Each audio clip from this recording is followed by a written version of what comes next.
Hello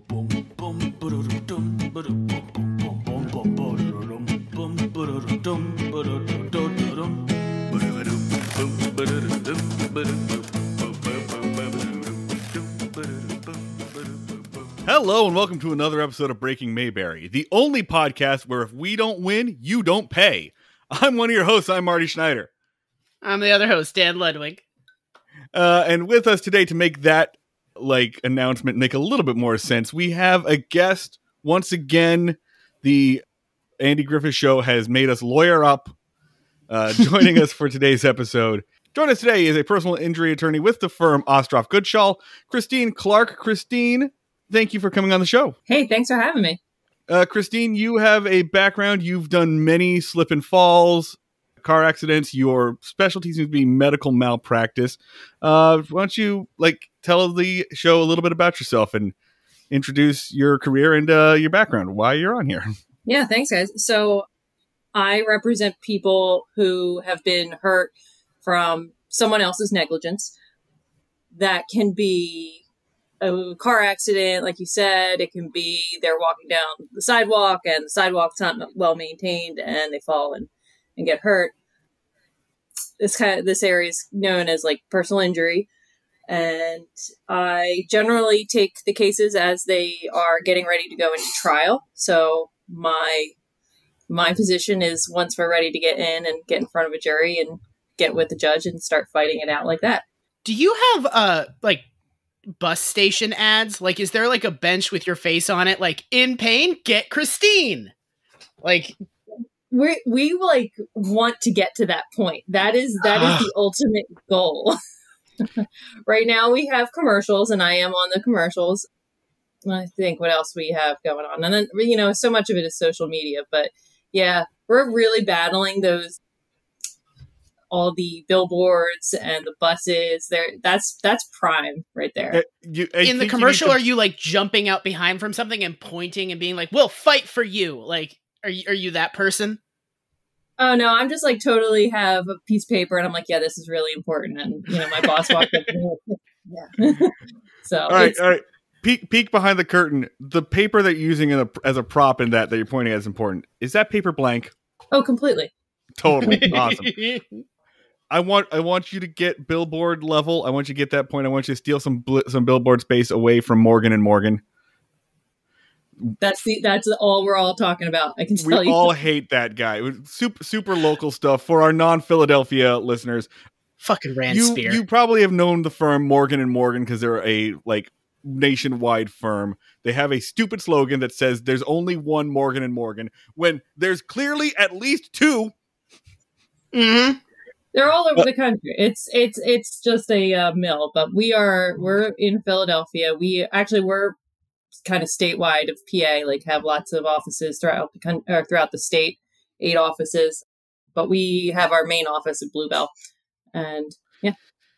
But what John Morgan has been doing for the past couple of years has just been ingratiating himself with the city by, I think, just antagonizing us.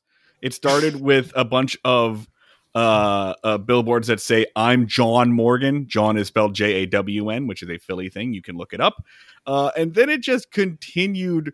The more of a negative reaction that Philadelphians had, the more that he played into it. Just master troll, really. And when you reach that level, I think you don't need to care anymore. So he just intentionally does stuff to piss off Philadelphians. Very weird advertising tactic, I think.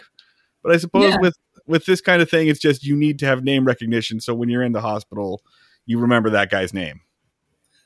Well, I don't know. I don't know how well it goes when you have a city like ours where people beat up traveling robots and we're a real fuck around attitude. So I don't know how much it works. And we throw snowballs at Santa, and John Morgan leaned into that too. He said he posted a picture of himself as Santa Claus and was like, "What kind of douchebags don't like Santa?" That's a Philly thing too.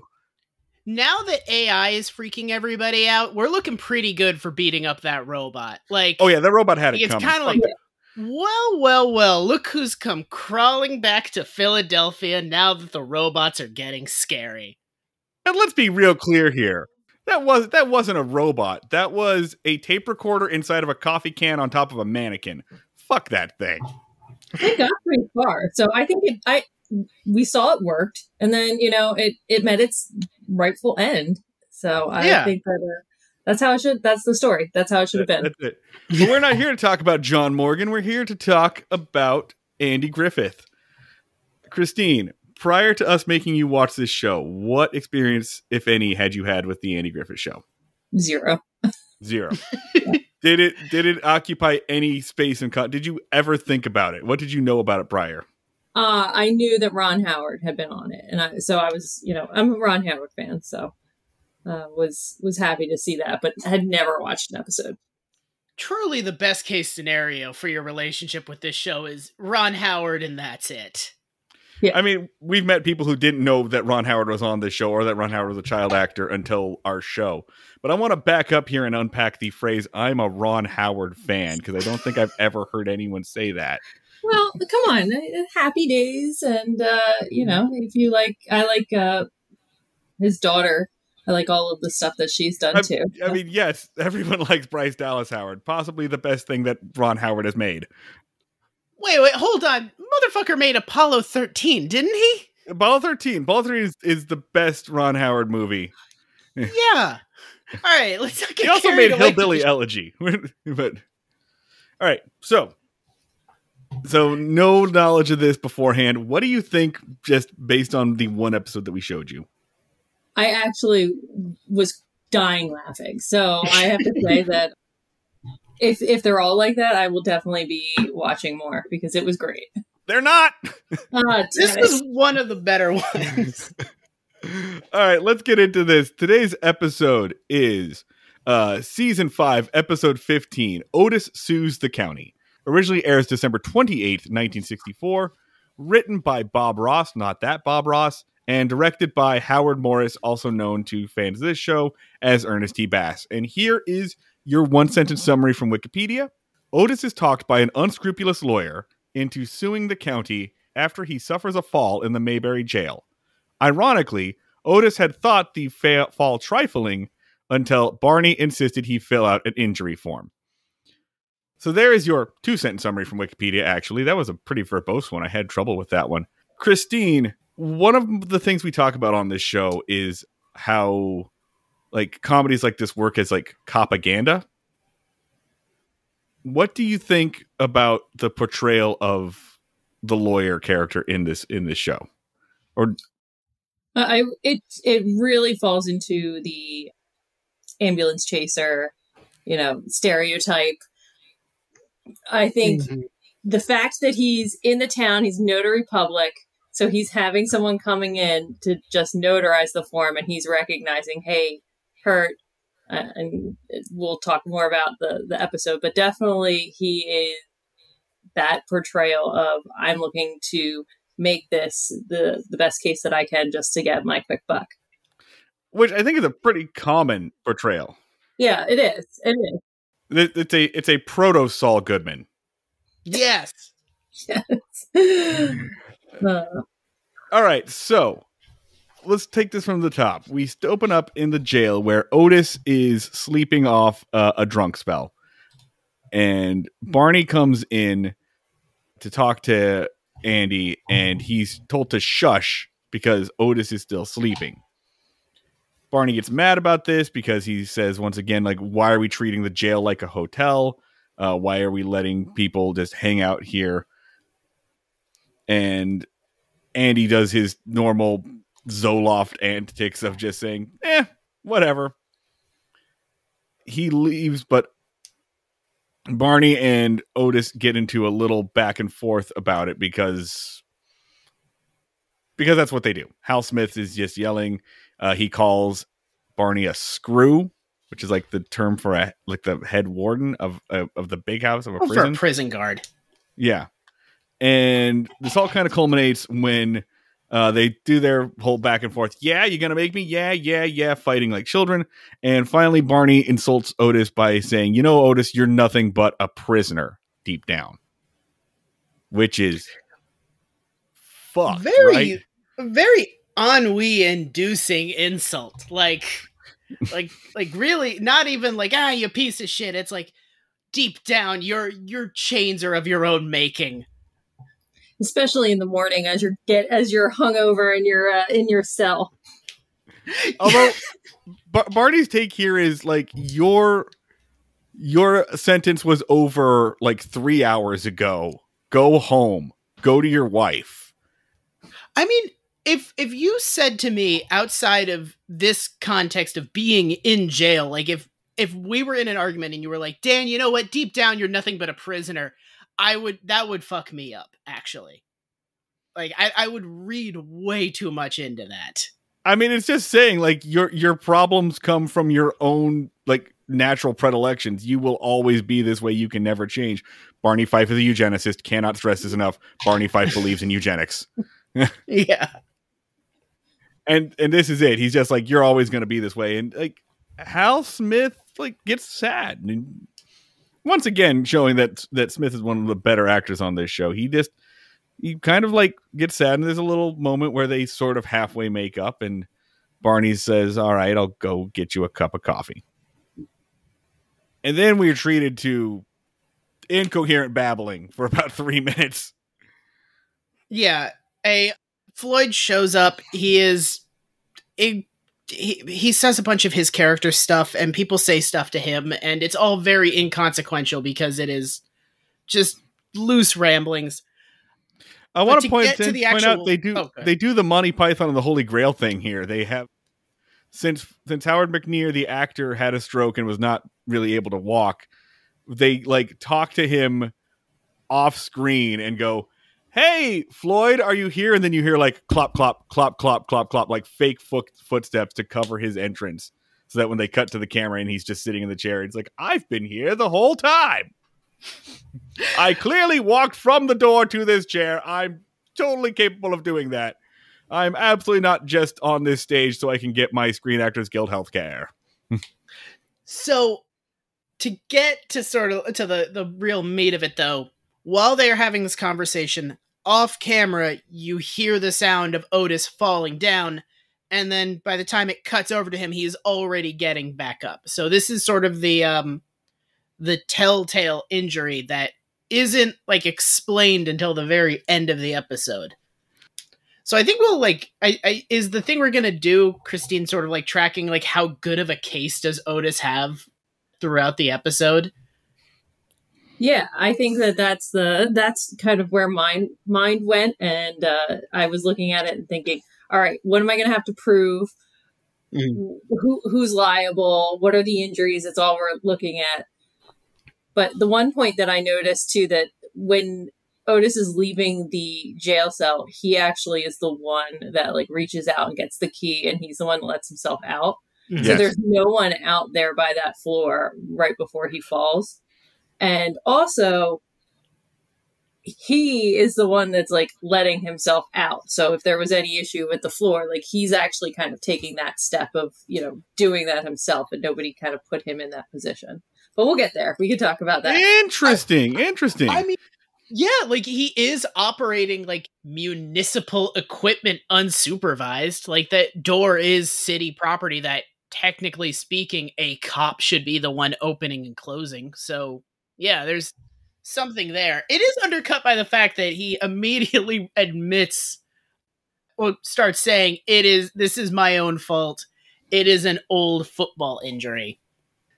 I think two points we need to pay attention here are that the officer on duty, Barney Fife, is not in the room. He is in the back room getting coffee.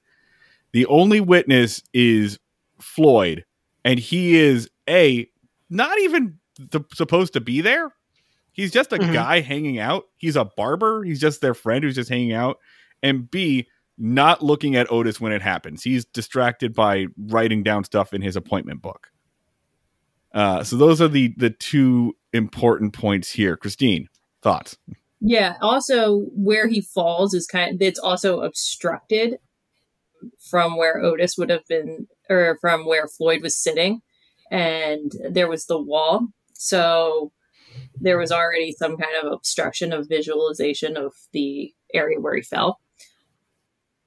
But yeah, it's going to be about Otis's story of what caused him to fall and also his injuries. And it's all going to come down to his credibility really on that, because I don't think Floyd is going to have anything to say with his visibility of it.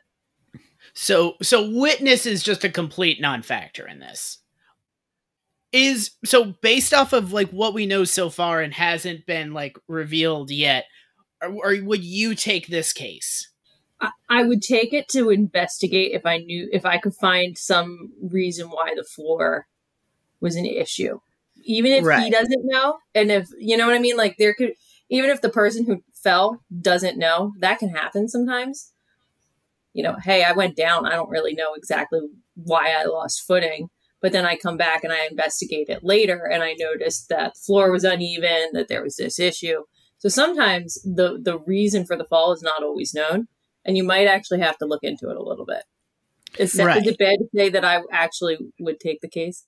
But again, based off of the information you have right now. Right. I'm going to give you two more pieces of information, and I want to see if that impacts your decision. Okay. Number one, you said that this pretty much hinges on Otis's credibility, of which he has none. Otis is a known alcoholic and has, well, I would say an arrest record a mile wide, except point number two that I'm going to give you information is Sheriff Andy Taylor is notorious about not filling out any kind of arrest report or any form. And there may not be any record. In fact, for our purposes, let's say there is none, because more than likely there isn't. There is no record of Otis actually being in the jail at all on paper, any documentation, until what we're about to see. Do those two facts change your perception of this at all? Well, I would say being a drunk does not necessarily affect your credibility. When your credibility is at issue, is generally what we're looking at is things like, do you have a history of lying? Have you been arrested for bad checks? Have you been impeached before? These sorts of things that actually go to your credibility. And it's not, you can't just like judge someone's character and say, hey, that's their credibility. Plus, he was sober at the time, right? So, supposedly, yes. He had slept it off. Yeah. So you mentioned the thing that he like gets the key and lets him out of the jail cell. So he actually has like an informal agreement with the cops that he is basically allowed to come and go as he pleases. He's not actually under arrest. He's just using it as a place to sleep it off when he's drunk. So yeah, when Barney says that they treat the jail like a hotel, that he literally means that. For in Otis's condition, like he lets himself in and out as opposed to going home. Oh, this is all interesting about like the control over the property and like what his legal status was on the property at the time, because there's different for property cases. Like say you slip and fall, right? There's different obligations that people are going to have to you depending on why you are on that property. So if you're a trespasser, usually they don't have much of an obligation to keep you safe unless there's something that's gross negligence on their property. If it's a business, then they have an obligation to make sure that when they're bringing people onto the property, that it's completely safe, and they have to be on the lookout and fix things. Mm-hmm. So all of that changes too, depending on why their obligations, depending on why he was there and his legal status on the property. So that makes this a little more interesting. One of the reasons I really want us to have a lawyer on here is because this episode is about suing the cops. This is not private property, nor is he trespassing. This is technically public property, but it's public property that only certain authorized people are allowed to be in. What does that change? Especially since you're like, Otis is really clear that the episode is called Otis Sues the County. So he's suing a government, not a business or a person. So governments still have the same obligations to maintain their property.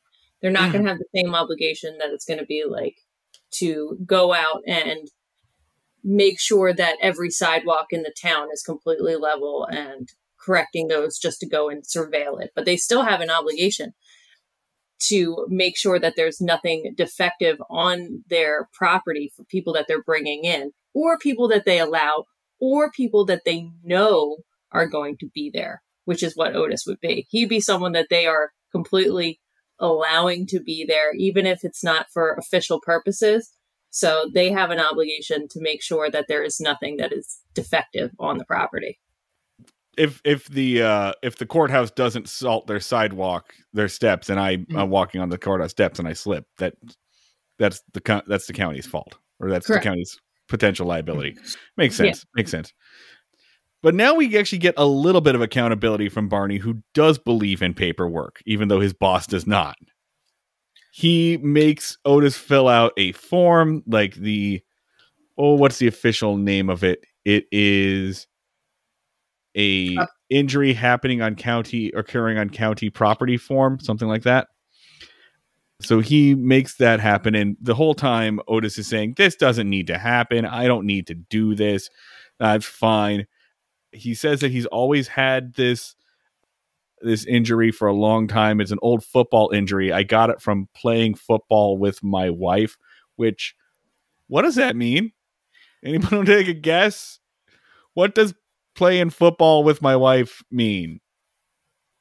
I mean, given past lines by this character, I think it's either a line about having sex with your wife or about beating your wife, because he has done jokes about both of those things in the past. So what does that mean? I got this injury playing football with my wife. He kind of delivers it just like that. I think it's a sex joke. I'm pretty sure. Christine, thoughts on this joke? I don't know, but Floyd grabs onto it and thinks it's the funniest thing in the entire world. So it has to be something. It has to be code for something. And I think sex is where I'm leaning. Yeah. Floyd grabs onto Floyd's entire characterization is a baby that you're jingling keys in front of. So him latching onto something and thinking it's funny proves nothing about that. Okay. I think we should all though go with let's all go with a sex joke, because the alternative is much worse. Yes. Also, something for Dan and I to reference, Otis still has a wife.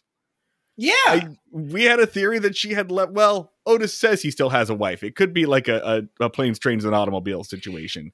We've been theorizing her in past tense. Yeah, we've been theorizing for a long time that Otis's wife is long gone. She has left his ass in season 3. He says it's an old injury, right? That's true. Yeah. That's true. Recent episodes have suggested that this man is homeless. We have basically, over the course of 5 seasons, watched his life spiral out. The favorite line in this was, I'm going to take my drinking to another jurisdiction. He has done that. He has threatened numerous times to go ahead and drink somewhere else. And he did it once, and then they extradited him. They went to the other courthouse and got him, because they wouldn't be nice to him in the other counties like they are in Mayberry. Ridiculous. Tragic character. One of the deepest wells of human sorrow ever put to television. Love it. The best part of this show. My favorite character on the show by far.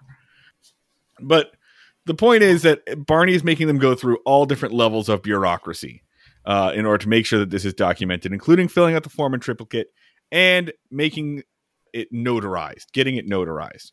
Which the responsibility of that falls to Otis for some reason, which doesn't make any sense. Why is it Otis's responsibility for him to notarize his own paper? But let's let that one go, because otherwise we wouldn't have a plot here.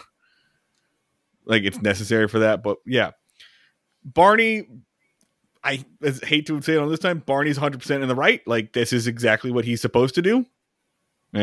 Good for you. But the show kind of takes the perspective of that he's in the wrong, because it's because of his bureaucracy and because of his documentation that all of this happens. This show has a real tendency to really hate the idea of people, especially police, recording anything. Thoughts on that? How realistic is that? I think we're pretty on par. Yeah, well, first off, if everyone filled out one of those forms, my job would be the easiest job in the world, because that just doesn't happen, as everyone can imagine. This show seems to think your job is the easiest job in the world, actually. Sometimes, yeah, no. When you deal with the bullshit that he deals with later, you see it as it, but the forms, yeah, for sure. I want those done all the time, and that would help so much. And actually, I think they were complaining about the forms being filled out, but ultimately everything that was on the form was going to end up helping the county. That's true. That's why you do that. That's why you document that stuff, is in case somebody does sue you, you can refer to the form. Yeah, 100%. The next scene is Barney and Andy sitting outside on a bench, and they are bickering a little bit about the form itself. Bickering, Andy essentially saying, you don't have to go through all that trouble. And Barney saying, yeah, but we should, but you didn't have to. You're making a big deal out of nothing. Andy says you're making a big deal out of nothing for, I would say, 2/3 of the plots of this show. It's amazing how much this protagonist does not want to interfere with plots ever. It's amazing. Yeah. But a lot of this is stupid and you should stop, but I'm not going to really interfere in any meaningful way. Which is what happens right now. Otis comes back to say that he went to the bank, but they didn't have a notary because the notary has gone on a hunting trip for the next 2 weeks. And they talk about this hunting trip for way too long, I would say. We get a lot of details about this trip that are not funny or interesting. Is it that they're women? Is that the joke? That women are going? That is the joke, that they are women that are going on a hunting trip. They're women who are going to hunt bear. Yes. Yeah, you know, which is funny because yeah, because they're women. They're not supposed to do that. That's wrong. Weak little women arms and cannot hold shotguns or whatever. That joke does not. That joke is about as funny as us describing it right now. Moving on. Yeah.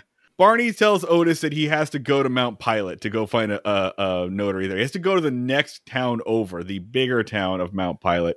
Otis turns to Andy as kind of a, do I have to really? Like, goes to the authority in charge, and Andy kind of says, yeah, all right. Let's just shut this guy up. Let's shut Barney up. So they go to an office. So he goes to an office in Mount Pilot, and this is where the fun begins. So there is a notary public here who is also a lawyer. The lawyer's name is Neil Bentley. Thank you. I'm a good podcast host. The lawyer's name is Neil Bentley. So they are at the office of Neil Bentley, who is a stereotypical like shyster. He Dan has in his notes that the notary public reads the statement and gets, Christine, please tell me if this is an official term, law horny. Law horny. I thought it was going to be aroused, but yeah, I think yeah, got a boner for the law right there. Yeah, no, I mean, this guy rules, I would say. Fucking kicks ass. I love him. He's the man. I wish there were 4 episodes about him just doing anything. Yeah, he takes such an approach to this. As soon as he hears of that it was a slip and fall, he goes into like gay-coded villain mode, like Jafar, almost like, aha, yes. Oh, and I bet you were badly injured, right? He Vincent Prices all of a sudden. He morphs into a litigious Vincent Price. Oh, I'm sure that you're forming calcium deposits in your knee right now as we speak. And he Svengali's. He convinces Otis that it would be a good idea for him to sue the county of Mayberry. He does that. Otis doesn't want to do this, and the show cannot the show can't portray Otis as being like litigious or ambitious at all, because the show is also of the opinion that Otis is nothing but a prisoner. And so he has to convince Otis that he's actually helping his friends Barney and Andy, because when the county sees that they're being sued, they're gonna rush right in and fix up the jail and make it nicer for them. Christine, what's the logic there? How often would you say that happens? How often would you say that people are willing to spend money to fix things that they are not legally obligated to do? Yeah. Well, you know what? The funny thing is, then usually I think outside of the county. Let's take this outside of a public entity. Let's take it into a private entity that has insurance. Yeah, they get sued. They get hit. That insurance company is going to make sure that is going to be fixed, so that is not going to happen again. No one else is going to fall on that property there. Exactly. So it to some extent, yeah, it's a deterrence, and it helps get issues resolved and fixed in the community. In the case of the county, in the case of the government, though, how does that change? The government, yeah, no, they're not going to do shit. How do you feel about this scene? The cops, Christine, how well do those odds go? Does it go up or down if it's the police? Yeah, it goes way down. This is why no one's taking this case against the county. That's a good segue into my questions here. So, like, I mentioned the phrase propaganda earlier. And one thing that we've thought about before is that the portrayal of lawyers in general on TV and in movies is also a form of propaganda, because there's a lot of media portrayals of lawyers as like the ones who are getting the bad people off, and they are the ones who are hindering the good guy cops' like ability to put bad people in jail. Remember, folks, cops can legally lie to you, lawyers cannot. I think in the case of maybe personal injury attorneys, I think part of that like portrayal is that negative portrayal that we see is showing them as not the enemy of the cops, but maybe the enemy of like the noble businessman, right? The personal injury attorney is just there to steal some of the money from someone who was going to mop that spill up at any point in time. Yeah, it's the small business owner, the normal person just driving a car. The personal injury attorney is the greedy snake that is usually manipulative of the client. And so that's really, that's what we're the ambulance chasers. We're the ones that get right there into the hospital and start telling the person as soon as they've been hit in a car accident, hey, you're going to sue. So, yeah, that's exactly it. How do you feel about that portrayal, and how do you feel about this lawyer in particular? Well, I always say to people that, everyone hates everyone hates personal injury lawyers until they need one. And that every single client that I've ever had sits down with me and says to me, I never thought I would file a lawsuit. I'm not the type of person that sues. So I see that it's just a blanket belief that people don't really need personal injury lawsuits. And it's not until they're hurt that they actually recognize that there's some reason for it. And that's, I think that's just a defense mechanism. We have this as a belief so that people don't get, you don't think that you're going to actually be the one that's going to get hurt. You're not going to be the one that gets into a bad car accident someday. So.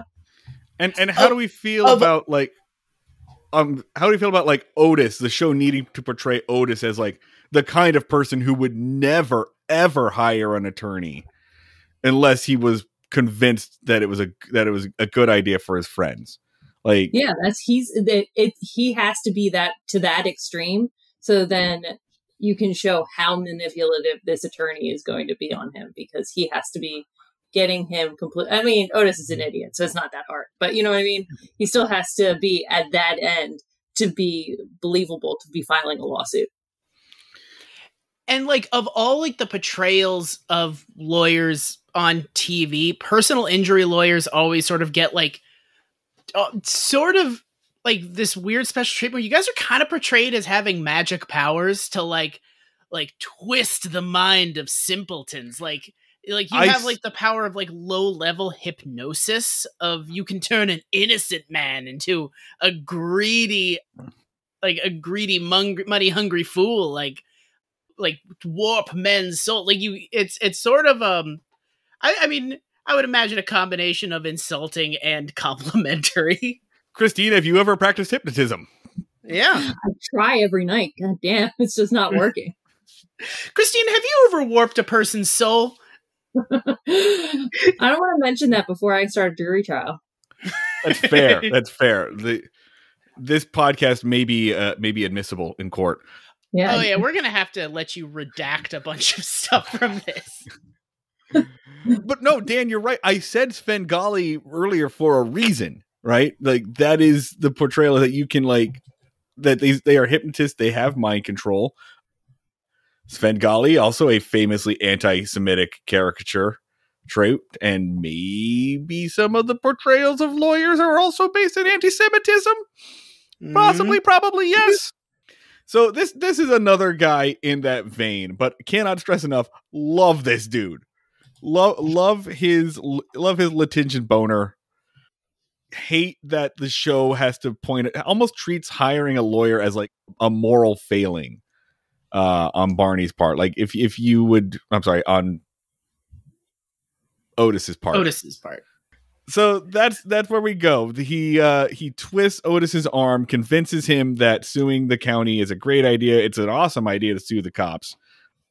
Which, Christine, you can put your fingers over your ears if you want to pretend you didn't hear this. I also think that's an awesome idea. You should always sue the cops. Sue them for whatever reason. Do whatever you need. I've done it. It was so cool.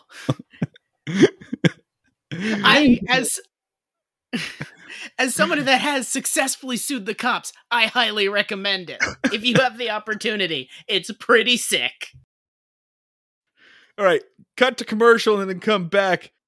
We are in the middle of exciting male gathering action. And I should say that's MAIL. I guess MALE gathering action would actually possibly be exciting. No, Andy and Barney are getting the mail, and they are going through the mail, and we have a wonderful joke here about Barney saying the word occupant weird. Yeah, that's good. That's funny. He says it weird. Mm-hmm. He says it weird 3 times. We do have to pause for a second, though. Stop the action to call a woman a slut. Mm-hmm. That's what happens here.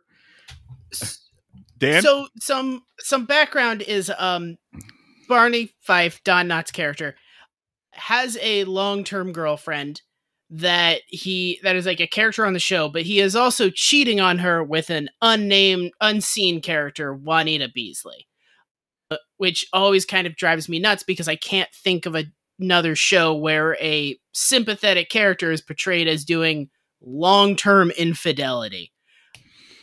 Yeah. So that's been sort of like the mythology behind this. And the joke here is that Andy, to fuck with him, says, "Oh yeah, I had a date with your mistress." To which Barney goes, "My Juanita Beasley?" And then Andy goes, "Everybody's Juanita Beasley." So, yeah.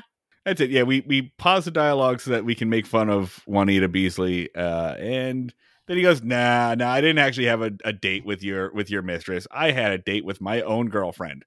Very I'm going to go home and have sex with my wife. He said, "We watched quote unquote a movie," and Barney says, "with the lights off." And Andy goes, "Oh yeah, we did." So you'd know that super normal way you tell your friend that you had sex. Yeah, but this is so compare this to playing football with the wife. Like, yeah, this is really an episode of finding normal adult ways to tell your friends that you fucked. At least I know what this means. At least I know what watching a movie means. It took me well into my 20s to figure out that's what it meant, but I know that now. Mm-hmm. But no, so Andy opens the lawsuit letter, and I like the way that they do this, which is that Barney gets the form back from the notary, and he goes, "Oh, finally, Otis got that thing notarized. I'm going to just go ahead and put this in the file cabinet so we can refer back to it in case we need it." Andy opens up another envelope and says, "You mean like right now?" And there's a blah kind of reveal. So now they know, they've realized that that Otis is suing them.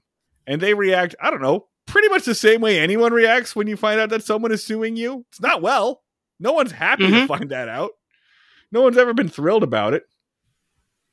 And so they have to do what they got to do, which is go and talk to Floyd. This is a very Floyd-heavy episode. So I think your mileage on this episode may vary on how much you like Floyd's whole shtick. Christine, do you like Floyd's whole shtick? I mean, I was a fan of it, but yeah, heavy on this. That if I watched a bunch, I'd be over it. But this was good. I liked this scene. Yeah, that's where I'm at. Very over it. I just wrote down for all of this. Floyd does Floyd stuff, and then I just kind of zoned out for. I'm like, oh, this is nice. I get like a little 3-minute break.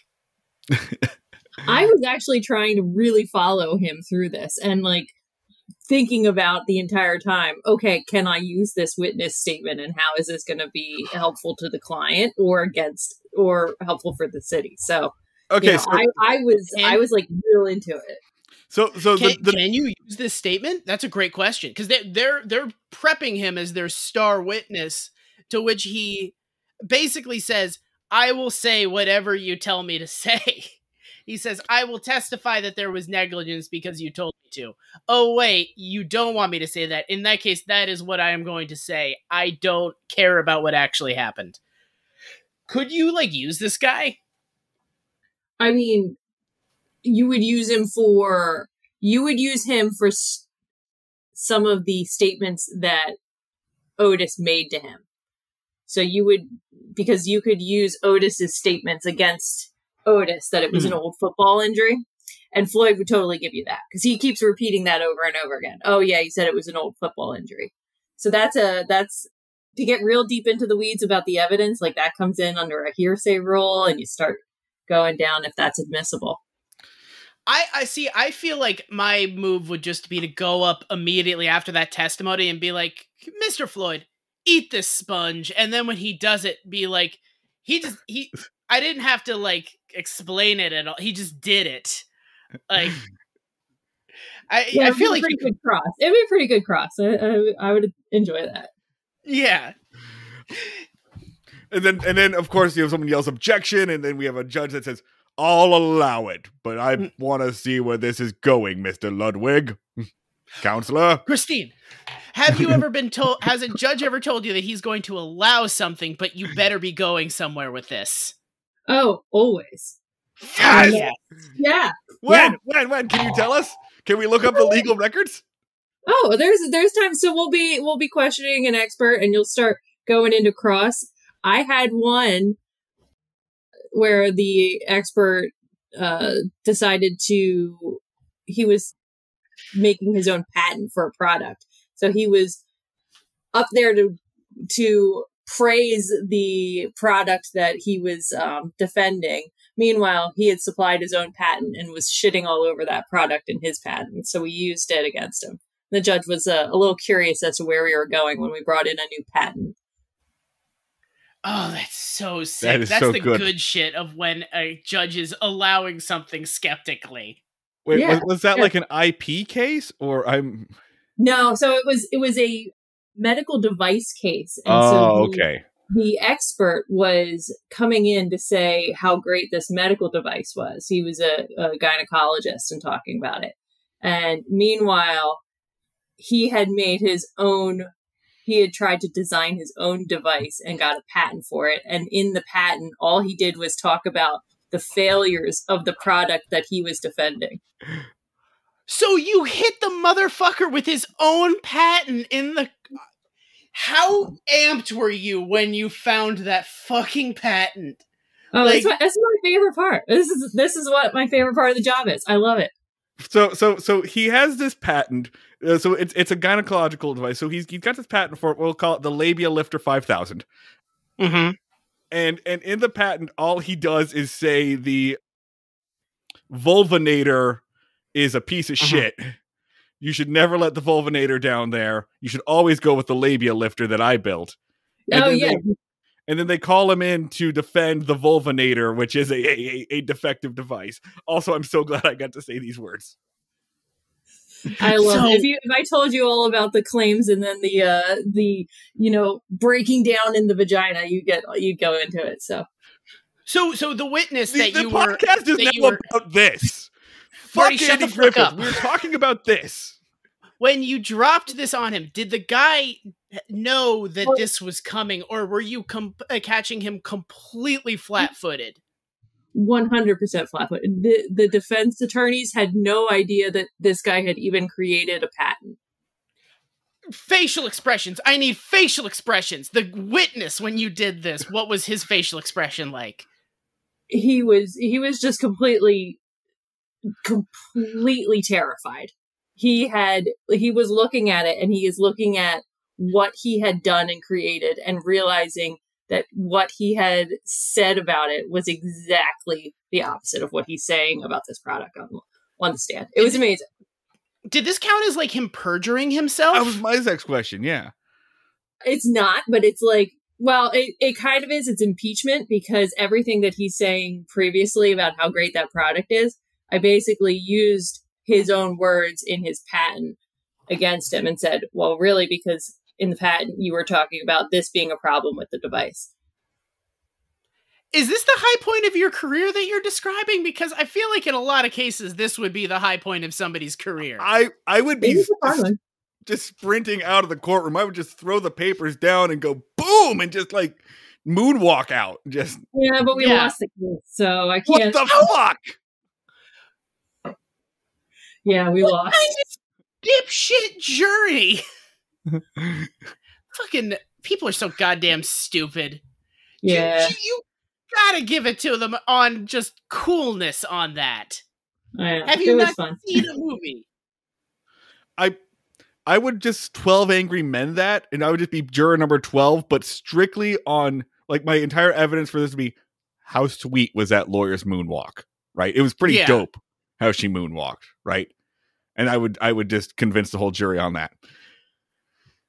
I hope to one day get to do a 12 Angry Men. Like, not even, I'm going to be on a jury for just the dumbest shit imaginable, and I'm going to just take a completely indefensible position. Just so I can do like a day and a half of 12 Angry Menning. One day I hope to make a group of 12 men incredibly angry. Yeah. Seems like a much easier goal to achieve. What do you think if you were a juror? Now we'll have to get into if you were a juror on this case. Oh, if I'm a juror on this case, okay. If I'm a juror on this case, I think my entire reasoning here my entire thought process here begins and ends with this guy can't explain how he fell down. We keep asking this guy how he fell down, and he keeps saying, I fell down like a toddler. So he never takes the hard stance of I fell down due to negligence. It is I fell down. Maybe it was due to negligence, but maybe it was due to the fact that I fall down sometimes. Who is to know in this crazy topsy-turvy world of ours? I guess only a lawsuit will settle it for me. Like, he's basically like, I am doing this lawsuit to find out why I fell down. And I am very excited for the findings of it. Ladies and gentlemen of the jury, this plaintiff does not seem interested in plaintiffing. Yeah. The plaintiff's stance is, I'm having a lot of fun, and I can't wait to learn some stuff. You tell me how I got hurt. I don't know. Yeah. You're the jury. I don't know. Do I know better than you, the American legal system? There's 12 of you and 1 of me. Otis wearing one of those ironic football t-shirts that says, I hope that both teams have fun. Yeah. To court. So yeah, I think I have to, not that I like saying this, but I think if I'm a juror in this case, I have to rule in favor of the cops, simply because even the plaintiff doesn't seem to think that the cops did anything. If the plaintiff isn't gonna do that, then why am I here? Give me my $9 and let me go home. Yeah, the lawyer does show up. So both of our parties are here, talking to Floyd, who is very preoccupied with the lawyer's suit. He's very All he cares about is where the lawyer got that suit, and doesn't seem to, as usual, has about, I'm going to say, 30% cognizance of the situation around him. Mm-hmm. I would probably question this witness's credibility if we're being real honest. I don't know that having Floyd up on the stand is useful to anyone in particular. He asks if he has a shark skin suit, which is that a thing? It's obviously it's not real shark skin. I think shark skin is a pattern, a fabric type of pattern. But the key thing that happens here is that the lawyer goes to Andy and sort of pushes him to settle out of court in a very subtle, like, ooh, it would be really bad if this went to trial and everyone saw it. Don't you want to settle this faster sort of way? Christine, how do you ask for a settlement? Just like that, of course. No, I mean, yeah. Well, he goes in and first off, I found it interesting. I don't think he filed the lawsuit yet. Oh, okay. All they did was send a letter which seemed to be indicating that that he intended to file a lawsuit. And so when you'd be doing that when against the county, against the state or something like that, usually you have to give them notice before you can even file a lawsuit. So it looks like that was, he's not attorney comes in and he's not even threatening trial. He's threatening just the lawsuit. So yeah, he hasn't filed yet, and we don't reach a lawsuit. We don't even get to like a deposition or anything like that. The case culminates in a conversation between one attorney and another, because after this conversation, Andy does what he should have done in the first place, and is like, "All right, I gotta call the county legal department," which I was shocked that he didn't try to like represent himself or pull one of his bullshit moves where he's also the justice of the peace. Which, by the way, they haven't mentioned in a while, but Andy is both the sheriff and the justice of the peace of the county of Mayberry, which is not at all a conflict of interest. What are you talking about? Yeah, and you're going to be testifying and putting your own people that you've arrested in prison. Yes, yeah, he is both. He is both the officer and the judge. That's not a problem. We're all he's just kind of super God cool with Emperor of this town a little bit. He's kind of above the law, sort of a Judge Dredd figure, if you will. Next up, we have a conversation where Andy says, okay, so the county's actually worried about this. They're sending a lawyer down. And then they get into a fight. Otis shows up and they get into a fight with him. They confront the plaintiff pretty hard. And Otis is very confused why Barney is so mad. But the attorney spends most of his time telling Otis, hey, shut up. Don't say anything. Shut up. Shut the fuck up.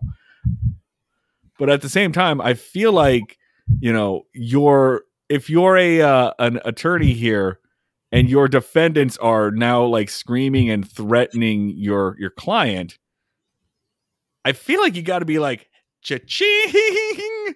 Great, this is awesome for us. I mean, it sucks for you, Otis, but this is great for us. Christine, thoughts? Yeah, I mean, especially when they're cops. Yeah, when they're cops.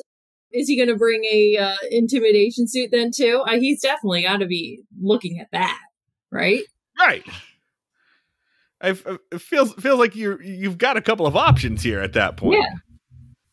And Otis doesn't get it. Otis still thinks he's doing them a favor. Otis is doing it's very strange. He says, like, why are you so mad? I'm doing this for you. Barney's idea to get out of being sued for negligence is to do entrapment. Yes. So his plan is Otis is going to come to the jail on Saturday shit-faced. Barney's plan is to sit in the jail with him, let him get drunker, and use a hidden tape recorder to record Otis saying that he shouldn't be suing and he admits liability. Just to be clear, in order to get out of the county, not him personally, but the county being liable for $5,000, which is about 50 grand. That's what this case is. They're asking. So $50,000 in today's money.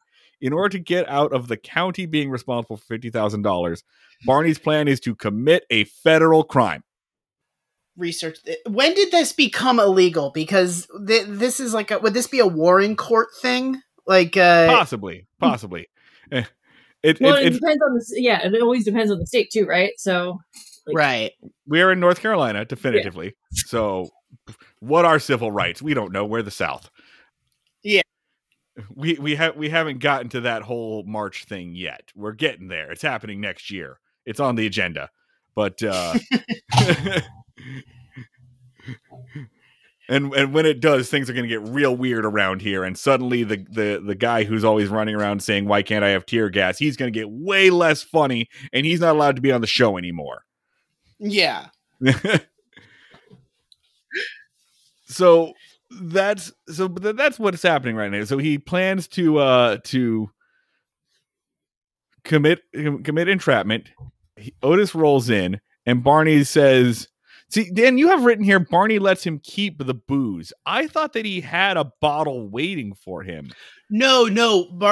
Otis brought in a bottle of booze and was like, I guess you want to take this away from me. And Barney's like, "Oh, no, you can keep that. You can hold on to that." So he just doesn't confiscate it. Okay, so he lets him hold contraband inside, essentially. Yeah. And then they get drunk together. And so they cut to the next morning. Andy is listening to the tape while glaring at Barney. In it, Barney says in several different ways, varying levels of explicivity. "You are correct to be suing the county. We have it coming, and you completely deserve the money."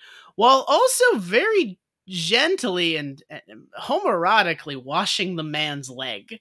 While talking about like, "Oh, look, your delicate leg. Let me wash that for you. Your beautiful leg. I'm so sorry it got hurt." Basically ending with him going like, "You deserve to sue the county, and I hope you get every penny, and we are wrong and you are right." I think he doubles the demand. Yeah, he says like, "You could get way more. You deserve way more." Yeah, I think he says like you can get like $10,000.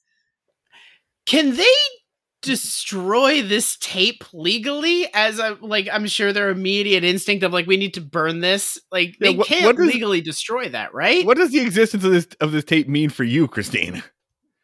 Yeah, I mean that's never going to get used. So it was totally he's intoxicated. He's being enticed by the officer to continue to drink, and there was a plan to set up a videotape or a recording for this. So it's never going to get used.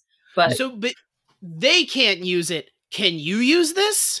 If the cops fucked up at trying to do entrapment? Like if you somehow found out that it existed? Yeah, but I wouldn't want to keep this in with my, I would use that as a separate case. We got to keep our slip and fall separate, right? So that we keep that. That's just the negligence of the county, but then we're going to have our separate claim against all the police for their misconduct here. Okay, so you've got a couple of different things. Oh, of course. Yeah, we have a couple of avenues that we're going to go down. Okay, so now you have a recording essentially of one of your defendants admitting liability, like fully endorsing the lawsuit, saying, "Yeah, it's a great idea." That was basically just to eat up time and let Don Knotts and Hal Smith just vamp together, because it doesn't come into play at all. But the lawyer shows up for the county, and we have a showdown. We have the climax of the show, essentially, which is the state's attorney or the county's attorney asking Otis, "Hey, what happened?" I want to be clear. The big reveal, the big moment is someone asking Otis with some authority, "Hey man, what happened?" We talk about low stakes on this show a lot, but holy crap. It's like the first question that you're going to ask in a deposition, though. You walk into a deposition of the plaintiff and you just say, first off, start it off, hey, what happened? You're gonna win your case right there. And basically, when finally given the space to think about this for himself without anybody yelling at him or interfering, he just goes, when I think about it, I just tripped on my own coat and fell, and that's what happened. Neat. All right. Goodbye, everybody. Like, all right. It just, nobody had to fuck with him, and he came to the conclusion himself that he should not be suing. I'm gonna say I've seen this episode 3 times now. I watched this 3 times because of this explanation. And I'm gonna say the explanation that he gives makes no fucking sense. Christine, did you do the same thing I did, which is go back and watch the first scene like frame by frame? Completely. Right? Yeah. I'm like, I don't understand. And he's like he actually looks down at his coat, and it seems to me like, oh, now I can have an explanation. Like he grabs the coat and holds it, and it's like he needed to come up with an explanation. Yeah, I went back. The writers needed to come up with an explanation. That's what happened. Like they backed themselves in a corner. I went back and I watched the first scene like frame by frame. This is impossible. The explanation that he gives is impossible. We see Otis leaving the jail. He is holding his coat the way that most people would, folded over his arm at waist length. We cut away for a second and we hear the thud, and then he's on the floor and his coat is down. So either he would have had to have, for some reason, dropped his coat and then tripped over it, which how would he not remember that? But I don't understand how his coat could have possibly hunched over that far to get under his feet when a millisecond ago it was being held in his arm at his waist. It makes no sense. This is bullshit. I move to strike. So, yeah, the first time I was thinking about it, I was assuming it was like a coat he was holding, but he meant like his suit coat, right? So, yeah, that's insane. Like, Christine, you watched, you saw the same thing I did. Yeah, there was nothing. There was no way that he could have done that. And I just took it as that's why he was like making that up. Oh shit, I had my coat.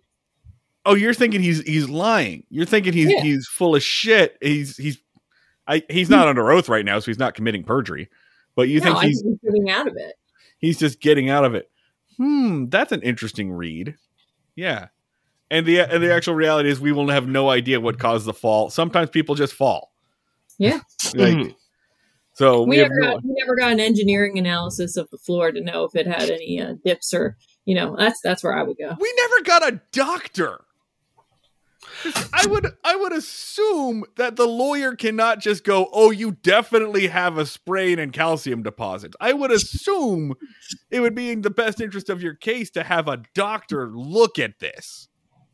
Right. Yeah, and right away too. Like he has to go to the hospital. He has to go to the emergency room and start documenting that he fell and he's got pain in his knee. And he better not be mentioning anything about that prior knee when he's down at the hospital. Prior knee injury. You have no pre-existing conditions. We are going pre-Obamacare rules here, baby. Shut the fuck up. Okay, so hold on.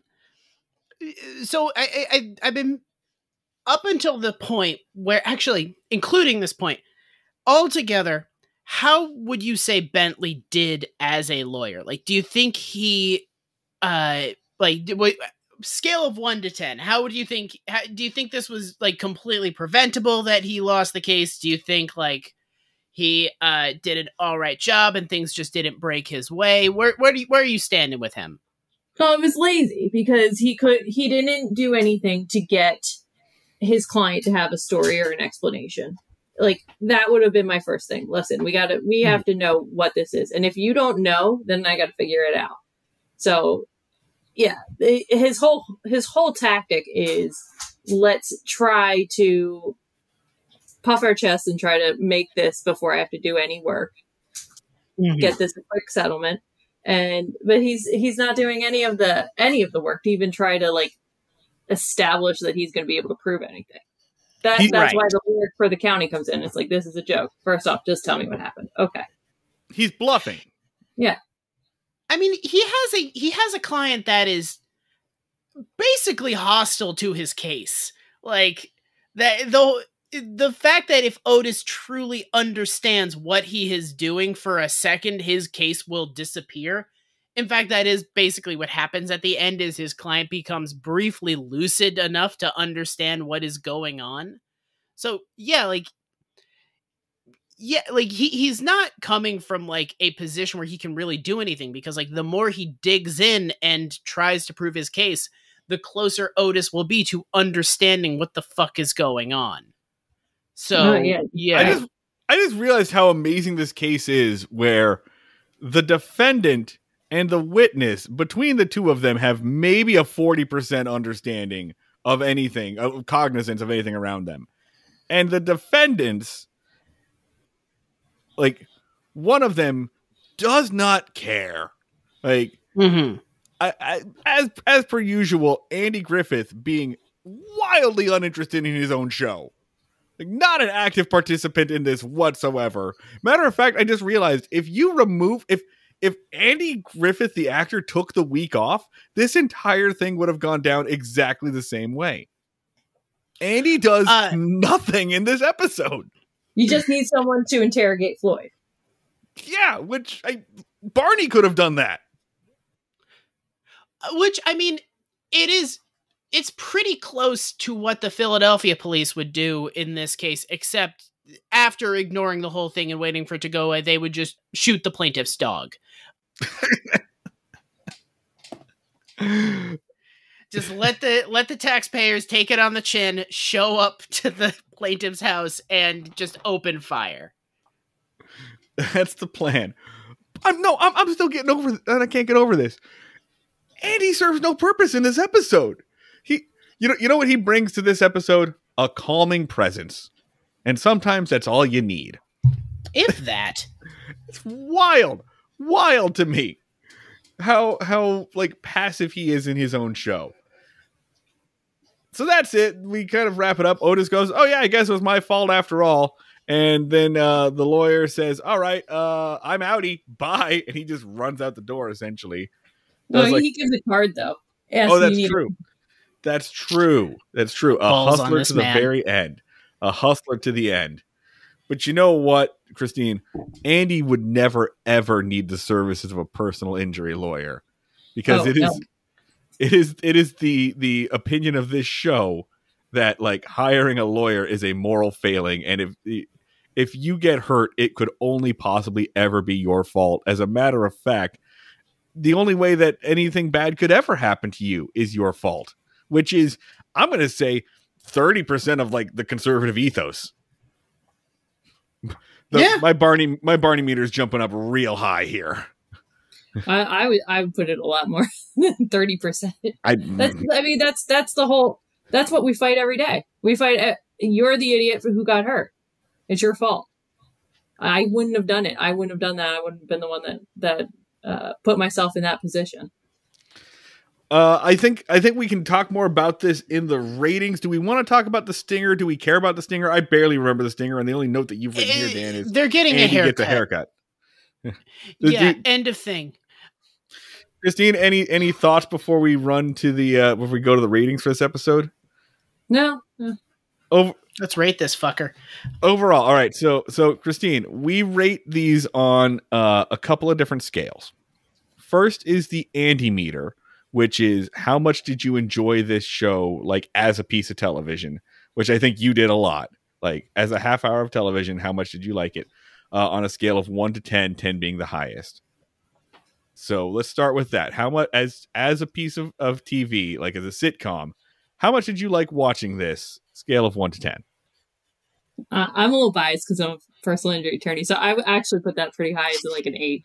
An 8. I would agree with an 8. It's a fun one. I put this a little. I'm gonna say this is a 7 for me. It's not my favorite, although I did wind up watching it 3 times. Mm-hmm. the ending where like Otis's explanation makes no sense, like really ruined it for me. Although Christine, I think, saved it with the idea that maybe he's just making it up on the spot. So I think that's fine. Christine, what's your favorite part of this episode? Ooh. Definitely the lawyer boner. I'm gonna say the lawyer boner. The law boner. Yeah, I could feel it. I could feel the excitement right there. Ooh, you have this going on? Oh, I bet that hurts. Oh, you're gonna be missing some work. You don't know how bad your knee injury is yet. It's just numb. Love it. Love it. Listeners, I wish you could see Christine's face as she imitated that. She was very excited. Like we cut over the fact that there's like this Cronenberg body horror of him describing the destruction of Otis's knee, where it's like pustules bursting, bone fragments exploding, the inside of your knee is warping and tearing in ways you can't even fathom. Like kind of getting like really like sweaty about it as Otis is like, oh my god. But don't bother going to a doctor. It's not that bad. It's not that. We don't need to take you to a doctor for it or anything. It's gonna, and you can't treat it. It's gonna happen. Yeah. It's just gonna keep getting worse and more degenerative. You're gonna need a knee replacement, man. The whole time like adding up numbers on like an old timey calculator, going tick tick tick tick tick tick, and a whole like rule of paper. Like the accounting sheet that he's done is like a CVS receipt at this point. This coming out, it's like a fruit by the foot of just him like totaling up the costs. All right, Barney meter. On the other hand, the Barney meter is our metric for how much psychic damage does this episode do to the country. Like how so the whole premise of our thing is baby boomers as kids watched this TV show and they learned lessons about how the world works, and then those lessons made them do horrible things to America. So how much would you say the lessons that kids would have learned from this show caused America to be worse? Or let's say in this case, made your job worse, made your day-to-day life worse.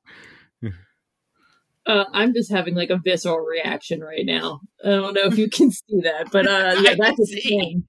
That's a 10. Oh my god. This is what tort reform comes from. Say more. So tort reform is the idea of trying to limit people's ability to pursue personal injury cases. It's a movement across the country, and it really started, I think, around the 80s, of trying to restrict people's ability to recover in lawsuits. And there's different ways that they've done it. It's usually a statewide limitations to some way that you can get a recovery. It might be a cap on the lawsuit or a cap on the damages. In the case of cases like this, it's immunity for the county. It could be things that restrict where you can file the lawsuit, who can file the lawsuit, how much time, all of that. That's all done purposefully to try to limit these types of cases. Are you telling me that a movement which is ultimately harmful to most Americans, but beneficial to, say, small businesses and business owners, at the detriment of everybody else, that a movement like that started under the Reagan administration? Are you? I like when you say small businesses. It's corporate America. That's all it is. Yeah. It's not for small businesses. Yeah. I said it and I was like, that's not what I meant. A corporate American business. You saying that happened under Reagan? Was it? Who was president in the 80s? Sound like our good pal Ronnie. No, wouldn't expect that at all. The guy that all the children who grew up watching this TV show went and elected because he reminded them of their big, strong Andy daddy? A little baby boomer kid watched this episode and was like, only dishonorable men pursue legal action. And then his shell-shocked father was like, that's right, Jeffy. And then we can tell that, the person who lawsuits are going out of control in this country because you can spill hot coffee on yourself and get $2 million. I hope we would talk about this. The McDonald's coffee that kind of came to a head, right? That was early 90s, 1992. That was kind of the head of tort reform, the McDonald's hot coffee case. I don't know if we have time to get into it right now, but listeners, if you've never heard about this, you can Google it or watch the documentary on it. The McDonald's hot coffee case. Actually, Christine, you're the expert here. Would you like to explain what the McDonald's hot coffee case is? Sure. I don't remember exactly where the spill happened. I don't remember what state it was, but a woman was, she wasn't, from what I remember, elderly, maybe in her 70s, was going to get coffee with, I think it was her son, and they went to McDonald's, went to the drive-thru. They were parked, and she was opening the cup lid to put creamer in it, and she had it in between her knees.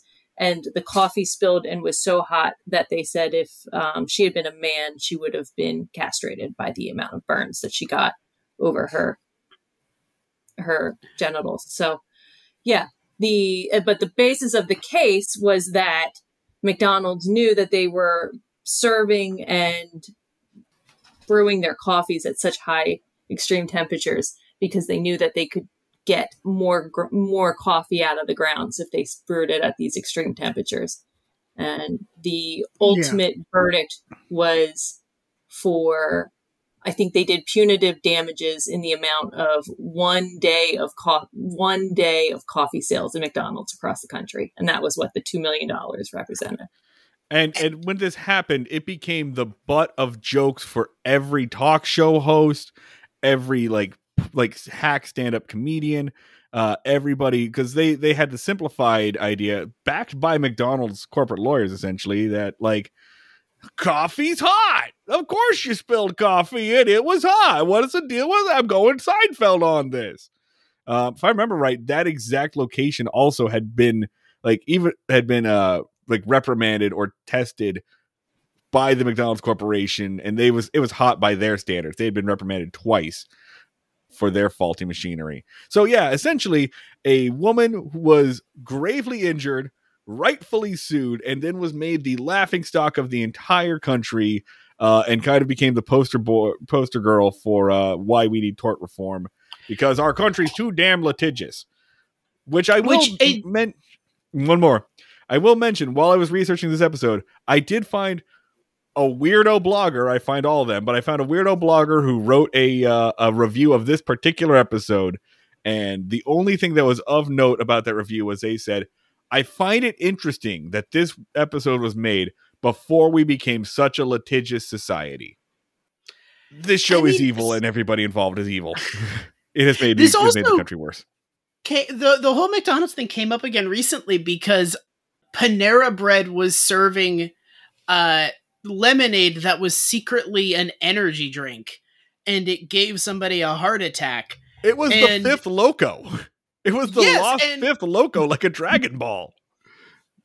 And like, people were like, "Oh, so you could sue a company for serving you lemonade now?" And it's like, no, there was a lot of caffeine in this, and it was just called lemonade. And if you have a heart condition, that means you shouldn't drink caffeine. Then yeah, drinking a 4 Loco is gonna fuck you up. Yeah, and the caffeine amount listed was listed under their smallest cup size, but they were they offered it allowed to grab it in their biggest cup size. Yeah.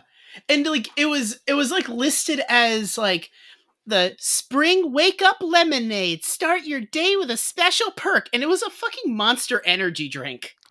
I'm going to be honest, if I'm going to die from any fast casual restaurant, dying from Panera is just fucking it's just degrading. It's just insulting. My family should sue not just for wrongful death, but just for defamation. Just for the character damage. Because you had to say you ate at Panera. Because I ate at Panera and it killed me. Your ass got killed by a bread bowl. Christine, what fast food franchise would you want to be responsible for your death? Oh, Taco Bell for sure. Yeah. Respectable, Mhm. right? The people's answer. I'm gonna die from Chipotle like a man, right? Like, I got some salmonella from their lemons. that's true. Chipotle has also found themselves at the heart of a lot of these. Like, there's like an E. coli outbreak at Chipotle like twice a year now. All right, so Barney meter is a 10 from Christine. Dan, I think you and I are both coming in hot on this one too, right? 10. It's a 10. Yeah. It's a 10, right? I said earlier, right, that it contributes to the conservative ethos that anything bad that happens to you has to be your fault. It cannot be the fault of a county, a system. Anything bad that you have, it has to come from like you or some moral failing you have. And that doesn't just stretch to like tort reform. That stretches to like the conservative attitude towards sickness, right? If you get sick, that's a moral failing on you, right? There's nothing else that could have caused that. That's your fault for living in a home with lead. So, yeah, so I'm coming in at a 10. We have a third meter here that we've added before. We call it the Goober meter, which is named after a character who's not in this episode named Goober Pyle. And our Goober meter is, how sick of this shit is Andy? How close to a nervous breakdown is our main character? Which we have had to implement recently as he has gotten pretty close, as he has pulled guns on people out of frustration. So I think less relevant in this one. I think Andy's a little sick of this because, like, a guy who he considers his friend, Otis is his friend, and Otis is like betraying him. I think it's like a 5 right now. Like, it's not the most frustrated I've ever seen, but like, he's definitely like, he's losing allies throughout this whole season. So he doesn't want to be here. He doesn't want to deal with this shit. So I'm putting that at 4 or 5. Yeah, I'll put it at like a 4. I think that sounds right. How absolutely done with this shit does Andy seem, Christine? Yeah, about a 5. I think he was certainly over them. All right, so I think that is it for us. That's it, Christine. Thank you for coming on the show and educating us about a numerous thing. Thank you for educating us about the American legal system. You're welcome. A thing that we should know about. We've been talking about cops on this show for 5 years. We should probably have some background in this. And you got to talk about vaginas on this one. I did. So that's it for us. Christine, thank you so much again for being on the show. That'll about wrap it up for us. We actually do have a Blue Sky now. We gave up. We are breakingmayberry.bsky.social. If you're on Blue Sky, you can go give us a follow or just give us a nice little email at breakingmayberry@gmail.com. Christine, do you have anything you want to plug? Or just a platform here to say whatever you want? Yeah. No, we have Ostroff Godshells, a statewide personal injury practice. We handle everything from car accidents with limited tort to major trucking cases and construction cases. So if you guys ever need us, hopefully not, but I'm always available. Bold of you to plug your services on this show. But I feel like we got some long haul truckers in our audience. I think so. We've got enough episodes. Yeah. There's enough to go off here. Yeah. All right. That's it for us. BreakingMayberry@gmail.com. Patreon.com/BreakingMayberry gets you all the good stuff, access to our Discord, make us watch terrible things for your amusement, etc., etc. $8 a month. Buy a sword. BattlingBlades.com, keyword Mayberry, gets you 10% off. That's it for us. We will see you all down at the fishing hole.